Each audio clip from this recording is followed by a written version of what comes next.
Hello, কেমন আছেন সবাই? আমি অনেক দিন পর একটি ভিডিও নিয়ে চলে এসেছি।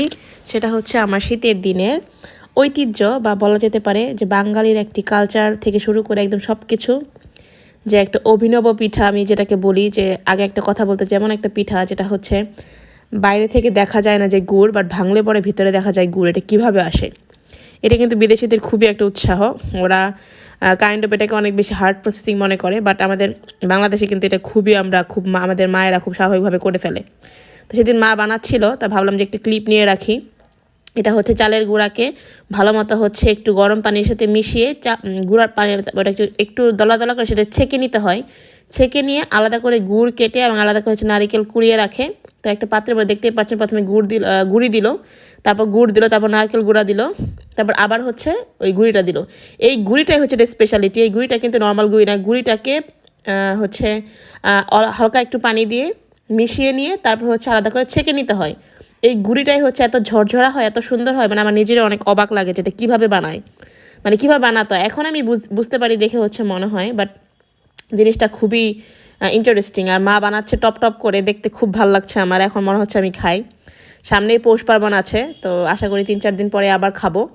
তো আসলে মা থাকতে আসলে কি না হয়, মানে বলার আগে সব রেডি থাকে আসলে, তাই না? মানে দেখে মানে ভাবলে জটিলভাবে ভাবলে আসলে অনেক বেশি ইমোশনাল হয়ে যায়। বাট এটাও দেখতে পাচ্ছি এটা হচ্ছে 2 লেয়ারে বানাই। যে হচ্ছে প্রথমে যে লেয়ারটা থাকে যে গুড়ি, তারপর হচ্ছে গুড়, তারপর নারিকেল, তারপর আবার গুড়ি, তারপর আবার নারিকেল, তারপর হচ্ছে আবার গুড়, আবার তারপর গুড়ি, এরকম হচ্ছে 2 লেয়ারেও কিন্তু বানায়। বাট এখন মানুষ একটু মিষ্টি খেতে কম পছন্দ করে, সেজন্য হচ্ছে এখন 1 লেয়ারেই বানানো হয়। বাট আগে কিন্তু আমাদের যখন মামা বাড়িতে যেতাম বা গ্রামের বাড়িতে যেতাম শীতের সময়, তখন দেখতাম 2 লেয়ারে অনেক বড় বড় করে অনেক বেশি বেশি করে গুড় দিয়ে বানানো হতো। বাট এখন একটু মোটামুটি গুড় কমই দেওয়া হয়, কারণ গুড় এখন বেশি কম মানে কম খেতে চায় মানুষ। আর গুড়টা যদি ভালো হয় তাহলে তো এত সুন্দর স্মেল আসে, কি বলবো। খেজুরের গুড় দিয়ে এখন বানানো হয়, মানে এটাকে মনে হয় পাটালি গুড় বলে। যদি আমার ভুল হয়ে থাকে আপনারা কমেন্ট করে জানাবেন। তবে হচ্ছে প্রসেসিংটা দেখতে কিন্তু আমার খুব ভালো লাগছে, আপনাদের কেমন লাগছে জানাবেন। মানে দেখে মনে হচ্ছে কি ইজিলি টপ টপ করে হয়ে যাচ্ছে। আসলে আমরা খাওয়ার সময় ওইভাবেই খাই টপ টপ করে, কারণ হচ্ছে মায়েরা তো ওইভাবে বানায় আসলে। রান্নাঘরে কাহিনীতে আসলে জানি না।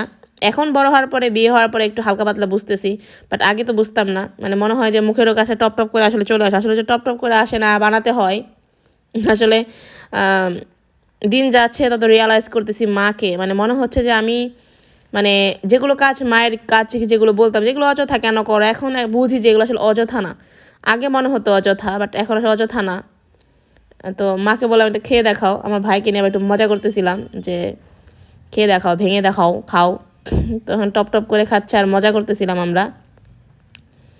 তো এই যে এখন একটা স্লো, মানে এটা হচ্ছে আমি নর্মাল স্পিডে দেখাচ্ছি যে কীভাবে নামায়, মানে কী যে সুন্দর হয়, মানে কি বলবো, একদম একদম রেডি। মানে আমার মায়ের ভাপা পিঠা খুবই সুন্দর হয়, শুধু ভাপা পিঠা না, আমার মা সব পিঠা বানাতে খুবই এক্সপার্ট। তো সুন্দর সুন্দর পিঠাগুলো হচ্ছে আমরা এখন খেয়ে ফেলবো সবাই।